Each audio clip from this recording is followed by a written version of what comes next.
ভয় দেখিয়ে সম্ভাবনাকে রুখে দেওয়ার ষড়যন্ত্র করছে একটি চক্র। সহিংসতা করে নির্বাচনকে প্রভাবিত করতে চায় চক্রটি।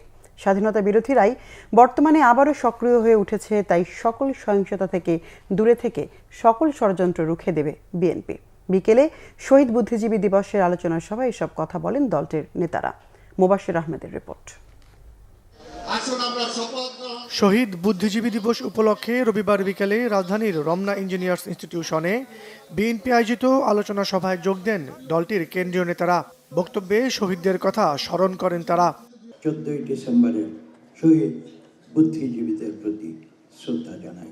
বুদ্ধিজীবী হত্যার প্রেক্ষাপট তুলে ধরে নেতারা বলেন, ইতিহাস থেকে শিক্ষা নিয়ে সামনে এগোতে হবে।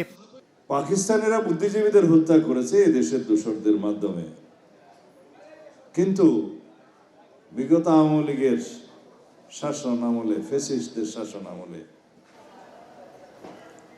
বাংলাদেশের পুরো জাতিকে মেধাহীন করার একটা প্রয়াস নিয়েছিল।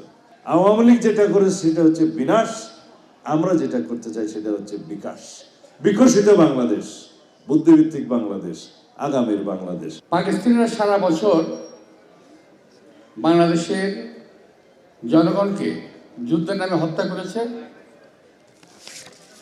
কিন্তু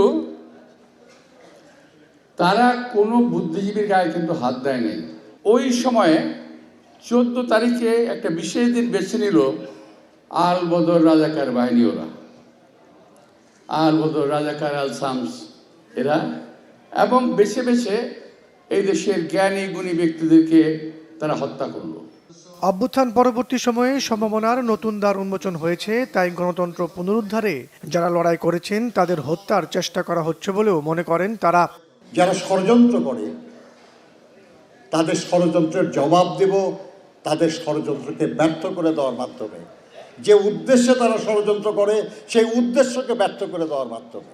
শহীদ জিয়া তাই করেছেন, দেশনেত্রী বেগম খালেদা জিয়া তাই করেছেন, এবং সেই জন্যই তারা ইতিহাসের গর্বিত অংশীদার হয়েছেন। একটা ভয় আবার শুরু করতে চেয়েছে, যে ভয় 15 বছর আওয়ামী লীগ দেখিয়েছে, ভয় দেখিয়ে গিয়ে শাসন করার চেষ্টা করেছে, ত্রাস সৃষ্টি করেছে। আবার সেই ভয় দেখিয়ে এসে এইসব আমাদের গণতন্ত্রের যে সৈনিক তাদেরকে তারা ভয় দেখিয়ে স্তব্ধ করে দিতে চায়।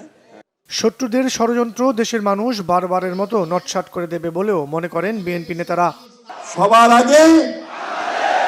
আগে মোবাশ্বের আহমেদ, বাংলা ভিশন, ঢাকা।